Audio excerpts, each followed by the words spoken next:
Bon, le bruit, naturellement, courait quand même dans Paris. Hein. Et donc la question, c'était de savoir à quel moment ça deviendrait intenable.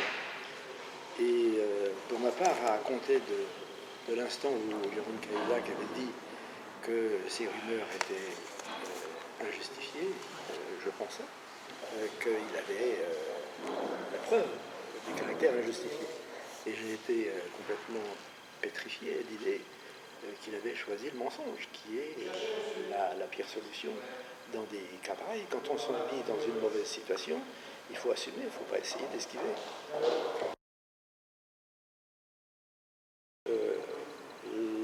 Les images, la presse, c'est un prisme très puissant et que pour les citoyens, les simples citoyens qui parfois ont du mal à boucler leur budget, tout ça apparaît comme étant insupportable. Et c'est une forme d'offense, ils le perçoivent comme ça. Il faut savoir faire la part de la faute privée de la faute publique. Et donc là, ça fait partie de l'apaisement que la parole politique doit avoir. Ça, c'est une question qui n'est pas, à mes yeux, polémique, parce qu'elle est purement factuelle. Moi, ce qui me frappe beaucoup, c'est que quand j'étais dans les fonctions de Bernard Cazeneuve, que nous venons de croiser, j'apprenais beaucoup de choses par le canard enchaîné. Donc, ça veut tout de même dire que le système d'information interne n'est pas aussi puissant qu'on veut bien le croire. Alors, je ne connais naturellement pas le niveau d'information dont disposait le ministre des Finances sur le cas de Jérôme Cahuzac, mais il n'est pas tout à fait impossible qu'il n'ait pas su plus que ce qu'il me dit. Ça n'est pas impossible. Je crois que le système administratif français analyse les questions au plan juridique. Et probablement ont-ils analysé la question de savoir si M. Cahuzac avait commis une faute juridiquement contestable. Ils n'ont pas vu la dimension politique, ils ne sont pas du tout construits pour ça. C'est-à-dire qu'il est dans un tourbillon absolu, et s'il n'a pas des gardiens de conscience à sa place dans son cabinet, il est en danger. Donc la force de l'homme politique, c'est d'être bien entouré. La première force de l'homme politique, c'est son entourage, l'état de fatigue dans lequel il est. Le risque qu'il court, c'est que dans le rendez-vous dans lequel il se trouve, il soit déjà à anticiper le rendez-vous suivant ou en train de refaire le match du rendez-vous précédent. C'est vraiment le sentiment que je conserve de certaines situations où je m'étais retrouvé, où j'avais de grandes difficultés, en effet, à percuter, comme disent les enfants, sur les questions qui m'étaient posées, parce que j'étais déjà dans l'émotion, sous l'émotion du rendez-vous précédent, et en train de me demander comment j'allais prendre le suivant. Parce que je retiens les fonctions qu'ils occupent, c'est le caractère inhumain de la tâche. Oui, ça ne me dérange pas. Je ne trouve pas ça sain, mais je suis prêt à le faire. Ça ne me dérange pas. Et vous nous rassurez, c'est pas parce que vous allez régulièrement à Singapour que vous avez un compte là-bas? Non, alors justement, je me suis dit que vraiment, on allait probablement en déduire des choses. Ce qui est amusant, alors que dans les faits, depuis 5 ans, mes enfants y sont. Mon gendre travaille à BNP Paribas et surtout nos petits-enfants y sont, et que c'était une joie d'aller les y retrouver. Et c'est vrai qu'en revanche, nous avons avec ma femme découvert combien ce pays est extraordinaire et que probablement il va continuer à attirer beaucoup, pas seulement les capitaux, il va attirer les activités économiques et c'est bien ça qui est dangereux.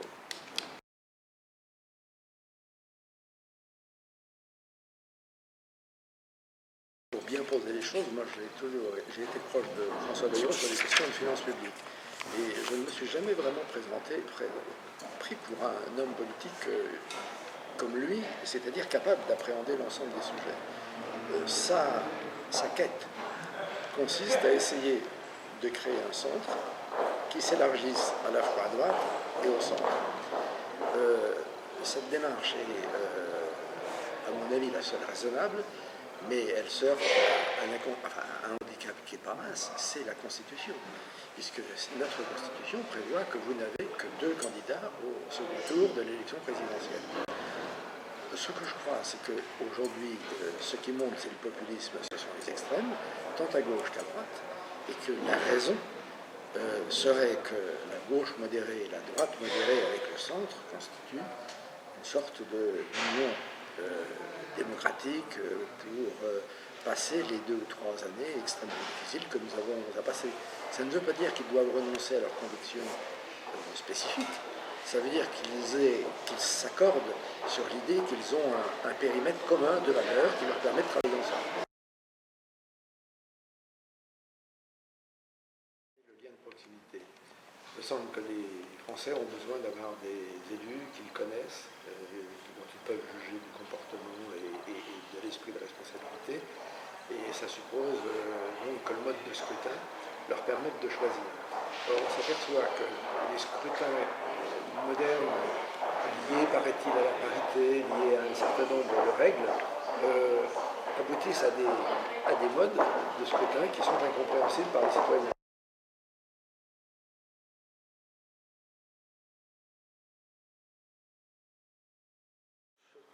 Ce que j'ai constaté, c'est que la transparence à laquelle j'ai voulu me soumettre, qui était de dire moi je pense avoir déjà beaucoup donné et je vais m'arrêter, ça a plutôt suscité des impatiences, voire des rivalités.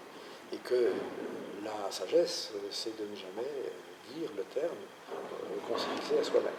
Alors je vais encore être plus franc, à l'heure où je vous parle, le terme que je me fixe à moi-même est plus flou qu'il ne l'était lors de ma précédente réponse, parce que le brouillard du mode de scrutin, le brouillard du financement des départements, fait que c'est même l'avenir des départements qui aujourd'hui est posé, et qu'il n'est pas sûr que les départements ne disparaissent pas par une espèce de folie dans laquelle on se trouve actuellement.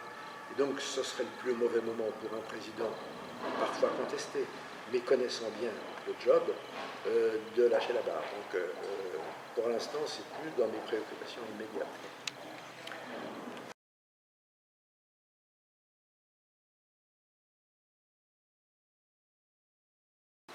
Que je regrette parce que je me suis trouvé placé dans un camp bien malgré moi, en fait, dans la mesure où cette question n'est pas de la compétence du département. Alors dès que je dis ça, on dit il botte en touche. Non, encore une fois, je me bats souvent, non pas contre, mais à côté des préfets pour leur dire attendez, ça c'est de la responsabilité des départements, c'est pas de la responsabilité de l'État.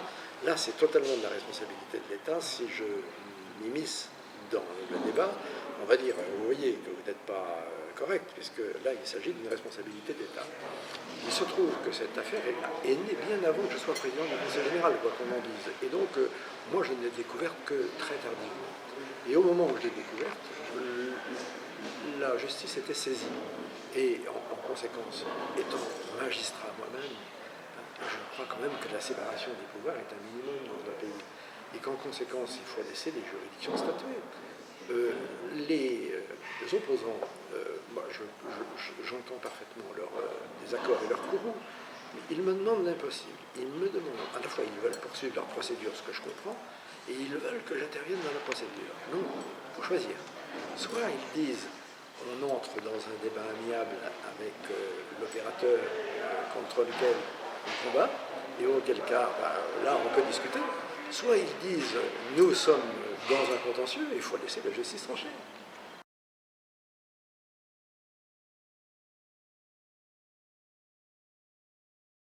Du monde entier. Alors, à un moment donné, nous chasserons toutes les activités économiques sur notre territoire, et je ne vois pas comment nous allons pouvoir maintenir des emplois. Donc, entre ne prendre aucune précaution et ne faire que de prendre des précautions, je crois qu'il y a un juste milieu. Il faudrait regarder si là on est bien dans le juste milieu.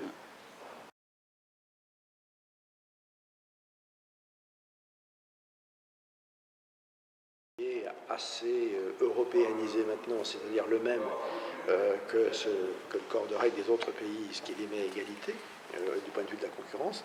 Par contre, pour les collectivités locales, nous sommes alors là véritablement le pays le plus kafkaïen que l'Europe connaisse et naturellement le monde. Donc si nous voulons que nos collectivités locales dépensent moins, et j'ai compris que c'était le but, il faut arrêter de leur demander, de leur imposer par des normes stupides des dépenses. Alors, votre question, c'était le gouvernement. Le Premier ministre a pris des mesures que je qualifie, moi, d'exceptionnelles. Je pense qu'il n'en a pas été prise de cette importance depuis Clémenceau. Donc, c'est vous dire. page 12 de notre rapport, nous lui avions proposé une circulaire qui donnait instruction au préfet et au directeur d'administration d'appliquer la règle avec discernement. Cette circulaire contient 4 lignes. Elle a été envoyée dans les 48 heures dans toutes les préfectures de France. C'est la première fois de ma vie que je vois un gouvernement agir aussi vite.